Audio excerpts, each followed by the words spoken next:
he's like, I got this banjo idea, and he played the opening line in Dial Drunk. I hit record, and we kept looping that, and he just sat down and started typing his phone. He's one of those writers that just does it so fast.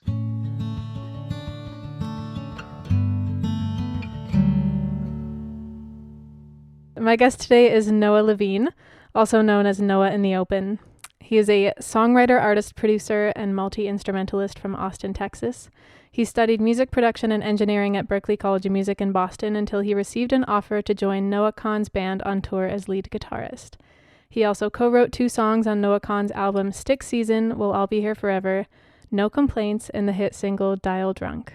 Noah has also been releasing original music under his artist project Noah in the Open since 2019 and has recorded guitar for notable artists like Olivia O'Brien, Better Than Ezra, and Thomas Day. So I'm curious, how did you get into music to begin with? I first started out when I was 9. And before that, my parents had really just created a really open environment for me to figure out what I wanted to do. So I played a lot of sports until my dad pulled out 2 electric guitars from his closet, and um, I saw those and had grown up seeing live music with my mom all the time, and those I finally connected those dots in my head and figured out that that's what I wanted to do. So did your dad play guitar or did he just happen to have a couple laying in his closet? He played a little bit. He was a music minor in college, and like knew some chords and just sort of played for fun. Both my parents are physical therapists, so Oh, um, wow. they're pretty removed from the music world. Oh, I see. Yeah. And then so that was when you were 9 years old. Did you immediately start playing guitar? Like, was the electric guitar your first instrument? And how did that kind of grow into ultimately the decision to study music at a post-secondary level? I don't think when I first started playing guitar, I don't think I really like, you don't really know that early on that like, okay, this is what I'm doing forever. Um, Yeah, of course. especially when you start playing guitar, you're not going to be good at it. And I was not good at Oh, it yeah, your when I, fingers are going to be so sore. yeah, I mean, you play the worst thing ever to your ears and then think, I'm going to do this forever. It would be an insane thing. Um, but I, I don't know. I like, for some reason, I had the patience for it, and um, slowly got better, and I just loved it. It was like a meditative thing to like sit down and slow down and learn things from the ground up, um, and it was therapeutic for myself. But as I got older, I got an analog 8-track recorder when I turned 12 or 13, and started layering more guitar on top of each other, and realized quickly that that sounds bad, and so I should learn how to play other instruments. So I learned bass, drums, and try to be a better singer, and um, piano as well, and started like naturally writing and I guess producing music before I really knew what that was. Yeah. Um, and I just as I got older and started to get a little bit better, um, I really felt like it was something I could do professionally. So Hmm. it sort of grows over time. I don't know that there's like one moment where it's like, oh, I can do this now, you know? Yeah. No, it's just like an instinct that you have. Yeah. So so that was like in your bedroom, like you were just really passionate about music and just recording your own stuff before you even understood what production was. Yeah, because I mean I grew up in a suburb way out west in Austin, Texas, and it was like nobody was really doing music back then. Or back then, I'm only 21, but nobody was really doing music in that area. Everyone was, Yeah. um, you know, middle class, primarily white kids doing soccer, football, or um, some sort of academic strength. And I just would sort of hole up in my room for hours every day and just do music. There wasn't anybody to compare myself to or compete with. It was just um, maybe the most pure part of my career where it was just me in my room and there was no distracting factors to it. Right. A lot of self-exploration. Yeah, definitely. Were you involved in like a music program in your high school? I mean, it sounds like it was very academic and sports focused, but It was a great music program as well. I played saxophone in my middle school and high school band. I joined the jazz band that met after school every Monday for guitar. Um, I joined choir and was doing that, and I also was a part of a music program outside of school called School of Rock. Um, oh, sweet. yeah, Dude. I was a School of That's Rock sick, kid. dude. Was it like School of Rock? I mean, I know that the franchise of School of Rock like music lessons or that kind of concept, but what did it feel like Jack Black energy or no? Honestly, yeah, there were some characters there as my teachers and everything, but um, it really it really taught me how to be a musician.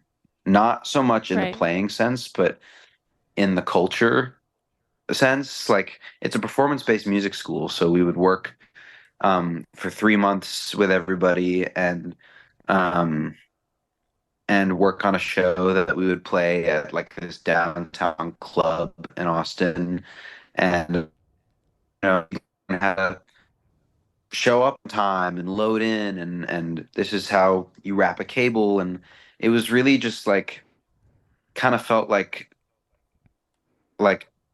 touring musician for beginners, you know? Mhm. Um and so it The was important it was a stuff. great program for me to be a part of and yeah, yeah, definitely. Nice. So, were the first songs that you ever personally wrote, were those the songs that you wrote in your bedroom while you were layering instruments on top of each other with your recording program? Like, what do you remember the very first song that you wrote, like properly wrote with lyrics?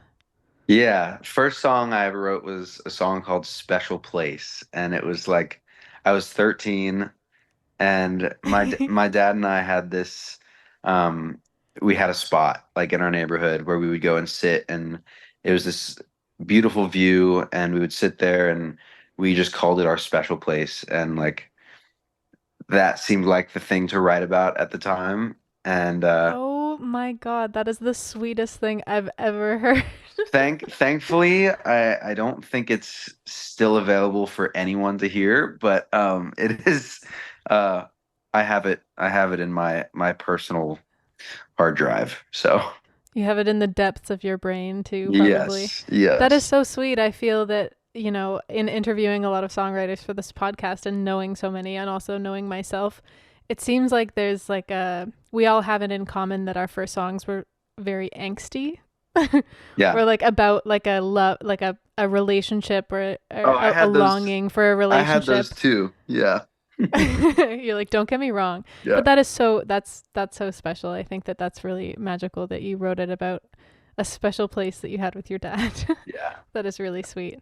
Um, so taking kind of music out of the equation, not entirely, obviously, but when it comes to writing music, what do you think it was that drew you to songwriting specifically? Obviously, you had this experience of learning all these instruments and recording and kind of like exploring music as a concept. But what was it about like writing lyrics and writing songs that really uh, drew you in?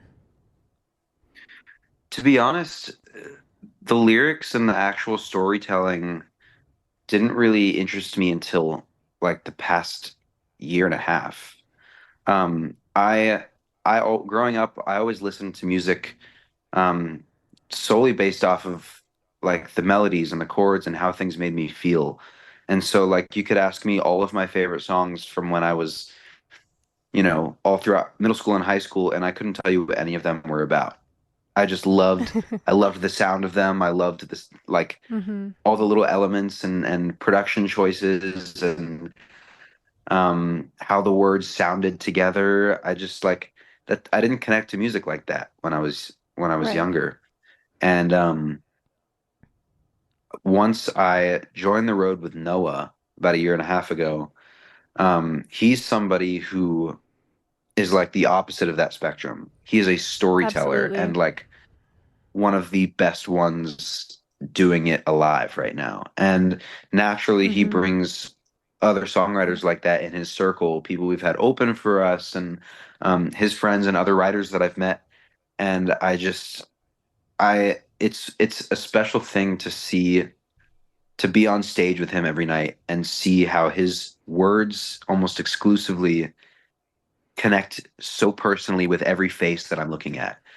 And after seeing that, I was like, there's so much that I want to talk about and that I feel like I can connect with other people on. Um, and I like, Maybe other people have special places too. yeah, yeah, exactly. I don't know. I finally started writing the stuff that I've been wanting to talk about for a long time. Whereas before this and when I was younger, I was just producing out whole musical tracks and then, putting together the words that rhymed on top of it. Like that was the last piece of the puzzle. It was, because that's how I listened to music before. Um, Right. so, So do you think that I was just being having fun with it. it, do you think that being in Noah's band and being around all these people like you say that are so lyric focused and very much storytellers, that's inspired you to explore that part of yourself as a writer, or do you still feel like at your core you approach music from like an arrangement production kind of perspective? It's not an either or thing. I think it's being around writers like Noah and Adam Melcher and um, Ben Howard just recently and James Bay and all of these people that just like are monster songwriters. Um, it's one of those things where being around and influenced by that doesn't take away my love for the music and my love for the sounds and the production of things. And so, if anything, I feel like I have an upper hand of being able to really incorporate both right now. Um, because I start every song with a chord idea or a melody idea, and then I take that and I run with it with just something I want to talk about and or a story I want to Mm-hmm. tell. Well, it's really beautiful to hear you say, I feel like I'm finally writing the songs about the things that I want to say. Because I feel like that's a really pivotal place to be in as a writer, Yeah. where you're finally comfortable enough to feel confident in expressing yourself and express the things that are important to you in a way that actually feels good for you. So when Hmm. it comes to the two songs that you wrote with Noah Kahan, what was your role in those songs? Like, were you, like you said, he's very much a lyric focused kind of incredible storyteller kind of songwriter. Were you, like you said, did you come up with like the chord idea, a melody idea? Were you like kind of that like harmonic foundation in the writer's room? Yeah, I mean, you kind of nailed it. I mean, he came over. This was when I was still living in Boston, with my roommates, and he came over to hang out and play basketball with me and the guys. And um, we had said at some point we were going to write together. So he brought a banjo over just because he had an idea, and we played basketball and played some video games or whatever. And then we went up to my room and he's like, I got this banjo idea, and he played the that lick, like the opening line in Dial Drunk. I hit record and we kept looping that, and I started just laying down a lot of the melodic and chord elements, and he just sat down and started typing his phone and came up with like almost an entire verse. And then the chorus was, you know, we wrote that together, he's one of those writers that just like he does it so fast. And so Mm. I just wanted to be whatever he needed me to be in that room. And so I think in that case, he just needed um, somebody to bounce off of and like, you know, just help steer him in the direction of wherever the music is going. And so I don't know, it was really easy. It wasn't like a blind date, which is what a lot of writing sessions are like with people you don't know. It was just Yeah. like friends hanging out, and we wrote a song. No Complaints was a different story because we were in the studio recording Dial Drunk, and we were trying out some different guitars, and um, somebody handed Noah a guitar called a Gibson J200, which is like a big, um, I'm sure you know what it is. I'm just for anyone listening. It's like a big jumbo acoustic guitar. Um, and he just started playing the chords of No Complaints, and they kept recording. And I was on slide guitar at the time. Gabe Simon, who produced both songs, was on bass. Carrie Karpinen, who's an incredible drummer and producer, was on drums. And we just started playing the song, and Noah freestyled about 75% of that entire song. Oh, wow. Yeah. That's crazy. I feel like it really takes a certain mind and a certain type of writer and musician to be able to do that on the spot in the studio. That is He, amazing. yeah, yeah, he's got one of the most, he has a very fascinating mind with that kind of stuff.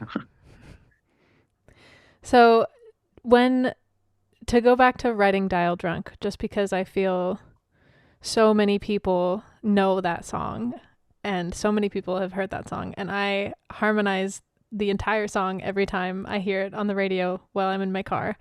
Um, like you said, it was kind of spur of the moment. It sounds like a very casual atmosphere of like, hey, let's write. You're playing video games, basketball. He's writing on his phone. Like, it's all coming together so fast and so cohesively. But was that song inspired by anything specific? Or was it just kind of like a, here's this hypothetical scenario of me getting arrested and, you know? We didn't even like, we didn't even talk about it. It was just like some first verse came out, and we're like, okay, this is what this is about. And it was like, you know, I was 20 at the time, so I wasn't drinking, definitely wasn't drinking or driving, and I wasn't at a bar, calling somebody. I've been in a very steady relationship for the past 4.5 years. Um, Noah for 10 years, and we Mm-hmm. just, I think, just wanted to tell a story of you know pain and longing, and it actually, when we the first demo that he and I made was a really like sad, kind of slower acoustic version of the song, and we amped it up to a sort of Tom Petty type rock feel in the studio. But it started off as a very like melancholic song. Really Yeah, interesting. So it was just kind of like, here's this idea, let's go with it. yeah, yeah. We were just having Absolutely. fun. I mean, he wrote the first verse and chorus in like 30 minutes, and then he had to head back to his place, and then I wrote a draft of a second verse, and um, he and I revised that and rewrote it in the studio, and the bridge was, he like freestyled the entire bridge in the studio. Um, and our first Wow. ever performance of it was at one of my own headline shows in Boston. It was for like 200 people or something, and he came to come support and watch. But I called him up to sing the song together, and it was a very special moment for us. Was that the first time you had ever actually performed the song It was together? about a week after we wrote it. Yeah. Oh my god. And where what venue was that? That was at a venue called the Middle East in Boston. Classic. Yeah. Classic. That's Yep. amazing. And so oh, there's so many questions in my brain. So, you were living in Boston at the time. Obviously, I mentioned you were studying MP&E at Berkeley. Uh, what I'm curious, what was it that made you decide to declare your major as MP&E? Was it because of the production side of the production engineering? Yeah, I really just wanted to, honestly, from an education standpoint, I wanted to learn how to engineer a lot better, and Yeah. really have like I feel like that's one of the things that you can get a proper education on and have it be worth it, because everything else, like, production is limited to how creative you can be. and the Yeah, engineering and absolutely. all that part is um can really is tangible and can be taught. And it's like, you know, these buttons Yeah, do it's very this, technical. compressors do this, and um that was my I feel like I was getting the most out of my educational experience by studying that at Berkeley. That's the complete opposite of my experience studying songwriting. Really? Well, no, just when you went like, I often laugh, and that's part of the reason why I have this podcast is because I laugh at myself for studying songwriting. Like I have a degree in songwriting from Berkeley, and now I'm kind of looking back being like, why? you Yeah. know? Like there's so many reasons why I'm so glad that I did it, and Yeah. it's technical in the way that like you need to have a foundation of knowledge of music, but then understanding what makes a good song, but then on top of that it's like entirely subjective. Um Yeah. which is why I just love having these conversations about like people's personal relationships with songwriting and the ways in which they go about it. But it's the opposite of that, like tangible, technical. This does this. X plus Y equals whatever. So, Yeah. how long did you study at Berkeley for before you were swept away on tour? I was there for I was there for a year, and then I was interning for a producer writer named Gabe Simon who did all the Noah stuff, and was and is still a huge mentor for me. I was interning for him and met Noah during that time, and recorded on his record. And I went back to school, moved into an apartment in Boston, was in school for 4 weeks, finally starting my major, and then I got a call from Gabe at like 7 a.m. that said, "Hey, Noah is asking if you'll drop out of school to come tour with him." And the rest Big is ask. very much history. Yeah. That is so funny. And so when you got that call, was it a very easy answer? Was it like on the spot yes, or was it like were you thinking about how major of a decision that would be? I It was a lot of both. Um, my my focus at the time and my main passion still today is the music that I write for myself and my artist Mhm. project and the things that I make for me. And my biggest worry was that like being on the road with Noah would be such a detour that it would take away from that. And like I have good mentors and people that I talk to, and um, I have an agent named Jeffrey Hassan who's been um, like he was my first mentor and person that I've worked with since like high school. And I talked to him and I asked him, is this going to be taking me away from what I really want to be doing? And he assured me that I mean, it's only a good thing to have the experience and to get the connections and to be surrounded by songwriters like Noah and all these other people. And he has never steered me wrong. So Yeah, absolutely. Well, I would have to agree. Um, and I'm curious when it comes to songwriting for yourself for Noah in the Open versus co-writing with people like Noah Kahan, do you exclusively write by yourself for yourself, or do you write with others? Do you co-write for your own project? not exclusively, but not typically. I usually write by myself for my own things.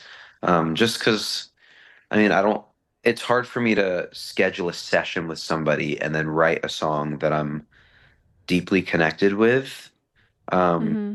it's more natural for me to be awake at 2 a.m. in a hotel room, pick up a guitar, and write what I've been thinking about for the last hour and a half.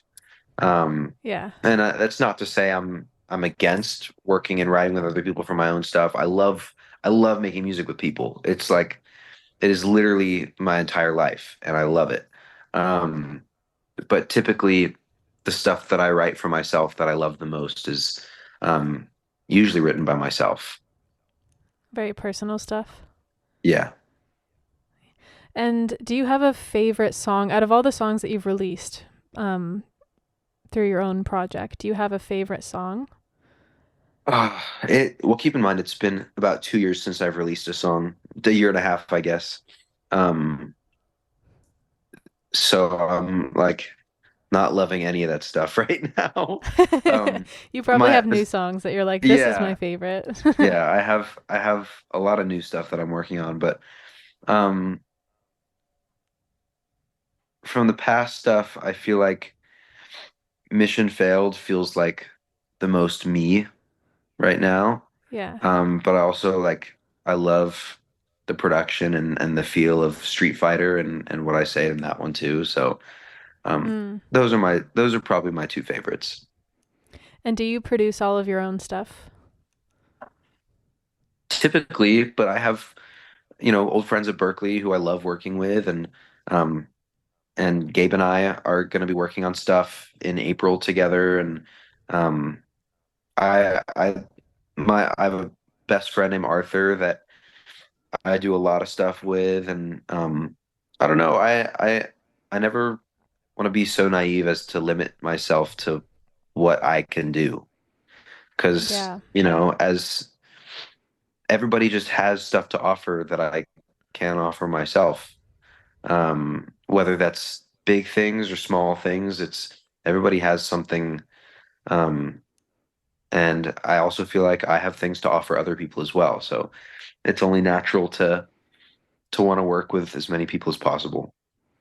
Absolutely. I feel like that was a lesson that I had to learn myself. I held my songs and my music and the production of my music so closely, and it wasn't until I started working with other instrumentalists or other producers that I was like, oh, actually, looking back, this is a far better product. Just because, Yeah. like you said about writing with Noah, it's like even having people to bounce things off, having that different perspective in the room. Yeah. Um, so did you take any songwriting classes when you were at Berkeley? I know I you were kind st of just yeah. doing the, probably theory, Yeah. foundational theory stuff, but Yeah, the specific classes that I was taking um during the start of my third semester, I was taking a songwriting class before I dropped out. And I really liked it mainly because it forced me to write every day. yeah, yeah, Um it's helpful. and that was something that I needed. Because I didn't always have like I don't know, it's a muscle. It's a muscle you have to work out. Yeah, absolutely. I'm curious, who was your professor? Oh, I gosh. might not know them, but I don't if you it remember, was a dude. It was a guy. Um you're like, I was only in it for 4 weeks before I I know got the who call. who do you remember any of the names? Um, I should, but I don't in this moment. Hmm. But I anyway, I cannot uh, remember. It was brief. that's okay. So ultimately, I know you were only at Berkeley for a year and 4 weeks, Mhm. but what is the biggest takeaway from being in that environment? It could be like educationally or just being at Berkeley. Berkeley as a school and the classes and the academics is not for everyone, and it is for some people. Um, I get a lot of questions of people asking if they should go to Berkeley or not, and I just tell them I have no No. idea. There's some people who are still there that I think like are genuinely benefiting from the resources there and um, are using that time really well to cultivate and grow in the community and the classes. And there's some people there that don't need that, and it's just like it's dependent on who you are as a person and where you are in your stage of whatever creative thing you're doing. But I think the one common thing that everybody can benefit from, that I benefited from, The most was the community, Mm-hmm. and the people around you. Just everybody's passionate about music, and I didn't grow up in that kind of environment, and so um, I'm just I loved being there for the time that I was there. Nice. Yeah, it's a tough question. I've also gotten that question, having gone to Berkeley and graduated from Berkeley, and um, it's a tough one to answer because you're right that it's not for everyone, and it is beneficial. But I interviewed Bonnie Hayes, who was previously the chair of the songwriting department, Hmm. and she now does like Berkeley online, uh, like she teaches some Berkeley online songwriting courses. And she straight up Hmm. during the interview said, if people ask me if they want to go to Berkeley, if they should, I say no. And I'm like, that is so funny because she was the one who, was my mentor at Berkeley that Wow. was teaching me songwriting. And she, even still being on staff at Berkeley, is like, if people ask me if they should go, I say no. Because it's, Did she I say don't know, in why? this economy. She did. I can't remember exactly off the top of her head, but it was very much along the lines of what you would expect, which is like it's not necessary. Um, you can be successful in music without having an education or holding a degree. Yeah. And you can certainly be successful in music without being hundreds of thousands of dollars in debt. Yeah, definitely. That Definitely. definitely doesn't help. Yeah. Um, but I guess you could call it pulled a John Mayer. Yeah. What has the experience been like, not only being on tour with Noah Kahan as the lead guitar player, which I'm sure is an experience that you have never had before, but also seeing songs that you wrote or played a part in? Like you said before, like you can see the way that Noah's lyrics are connecting with all these faces in front of you. Like, what has that experience been like to see your songs touch people? And obviously, I mean, there's probably so much to dissect about that experience, but specifically when you see people listening to songs that you wrote with Noah, like what does that feel like? I think it hits the most whenever we're touring overseas. Like I remember we were in Paris for 2 days, and the first day was an off day, and we were just walking around all about the town the whole day. And I just remember like I not a lot of people spoke English, or like everybody spoke French, obviously, and I was just becoming used to hearing a different language everywhere I went. And all of a sudden, like, and I go through the whole day listening to that and just, you know, feeling very, very foreign. And we played the show in Paris the next day, and I take out my in-ears for there's this big chorus at the end of Dial Drunk um where people um everybody sings the chorus, and I took out my ears, and to hear like a room full of 3,000 French people singing words that we wrote in my apartment in Boston um, was was like a weird dream that was just the craziest experience. Hmm. It's That's so it's interesting. surreal every time. It's pretty ridiculous. Yeah. And what is your experience like being on the road? Or what's your experience been like being on the road? Have you ever had, before you obviously started touring with Noah, had you ever had experiences of like the lifestyle that goes along with being on the road, or was it completely new? Like, do you feel like you identify with the lifestyle of hotels and wake up calls and that kind of thing? It was completely new. I was honestly really surprised that they asked me to come on tour because I was about as green and fresh as you could get. I'd never toured before. Um, had to drop like a lot of money on gear that I just didn't have.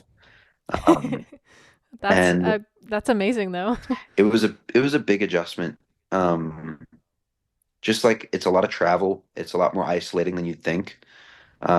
And you have to you have to really like actively and consciously work to keep yourself healthy because it's very Mm, easy to get sick, very easy to fall into like poor eating habits and sitting around doing nothing all day waiting for, your call times and whatever. And so it's really like a practice in self-discipline in a lot of ways to um keep yourself healthy, but at the same time it's like so much fun. Like I get paid to travel and play music in front of people and it's like I'm living out a version of my childhood dreams and it's really fulfilling.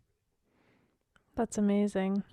Do you write with other musicians aside from Noah? Like, have you been in co-writing sessions with other artists, maybe? Yeah, I signed a publishing deal about a year ago with Pulse Music Group, a co-publishing deal with Pulse and Gabe Simon together.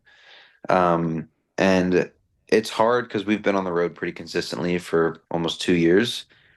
Mm-hmm. So I haven't been able to be in one place to really write with a bunch of people, but I'll find the windows and I grew really close with Adam Melcher over that first tour, and so he and I do some writing together when we can, and um, working with a lot of younger artists. There's this girl, Paige Fish, who's an incredible singer that I did some stuff with, and Abby Anderson is a country artist.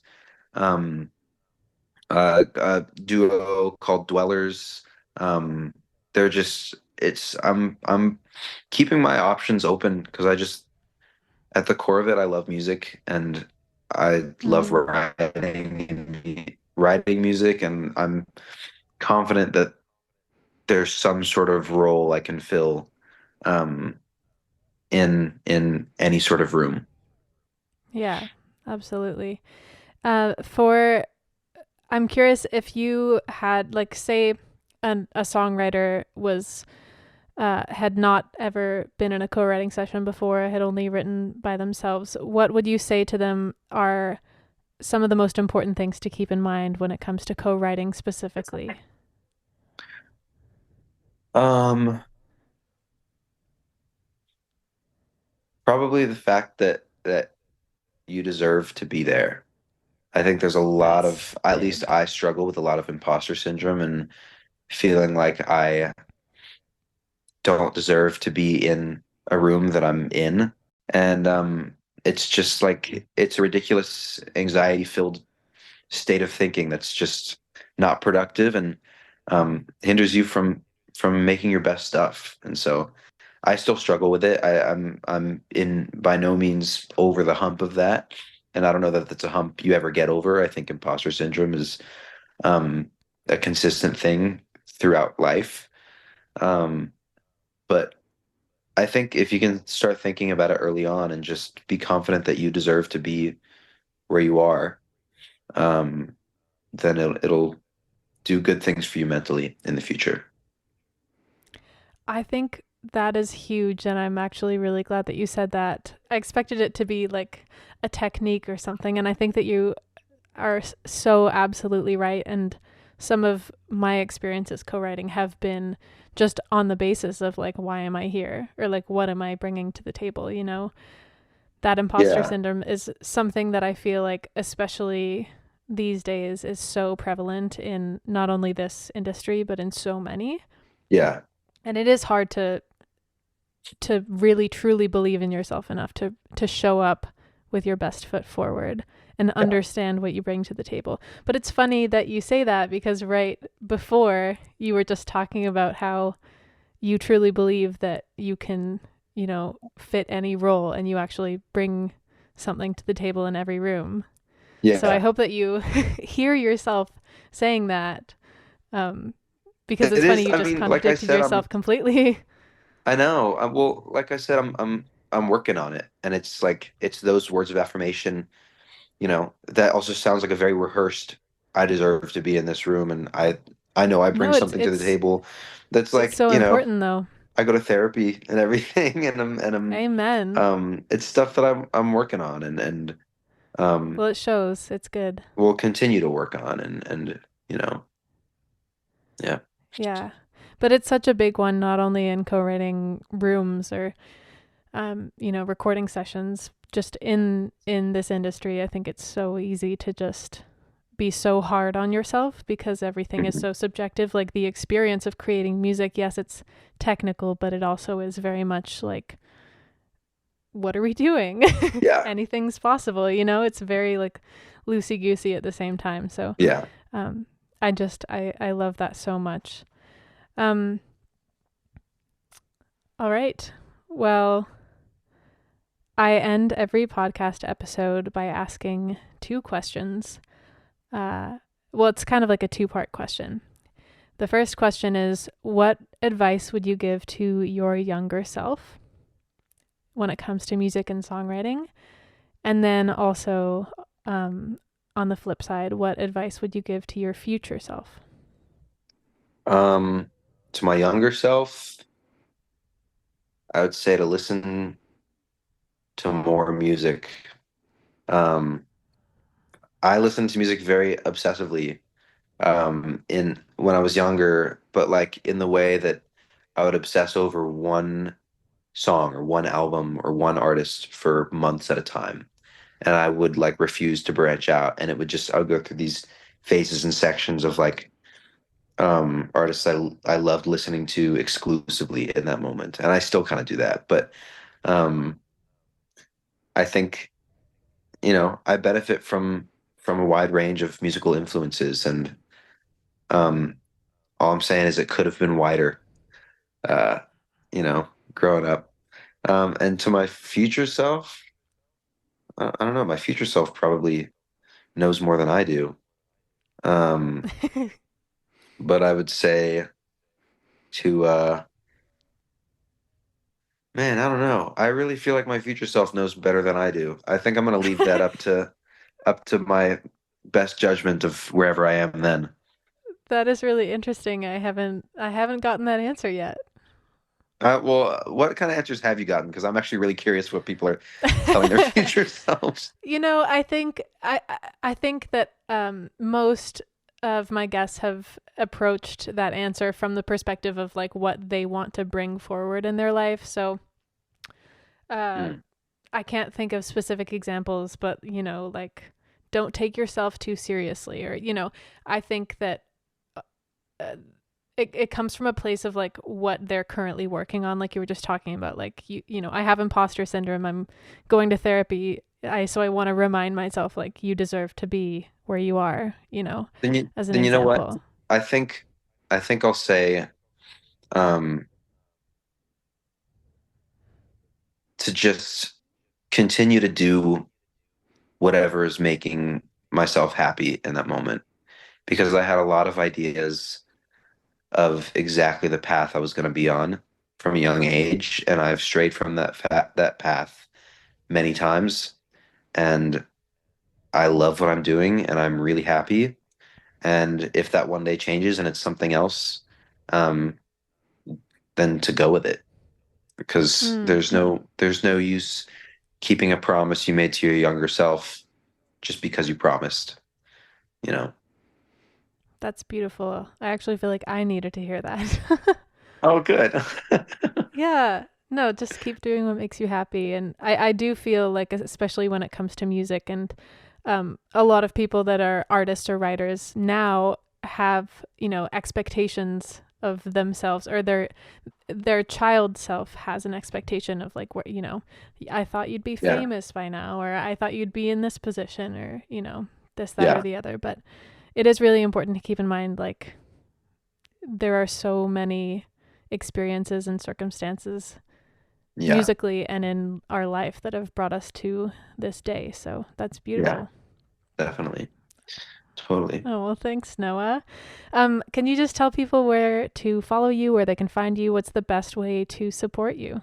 Yeah, I'm Noah in the open pretty much everywhere.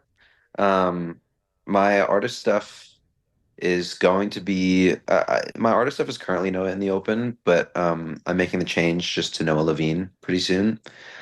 Oh, Um, okay. But if you want to find me on Instagram or TikTok or whatever you're looking at these days, it's just Noah in the open, one word. Okay. I'm curious, why did you initially choose Noah in the Open? Is there a Um, story behind that? Dude, I was 14 and I thought it sounded cool. That Dude, was it does sound cool. It's I've fucking spent a sick, lot of dude. time trying to rehearse a story that sounds really insightful and like meaningful about it, but at the end of the day, I have to be honest and I really just thought it sounded cool when I was younger. So Dude, it's just rad, it's sick, it's cool. We love it. yeah, it's like, I'm in touch with my younger self there, I guess. That's beautiful. Yeah. Your special place. Yep. There we go. Full circle. There we go.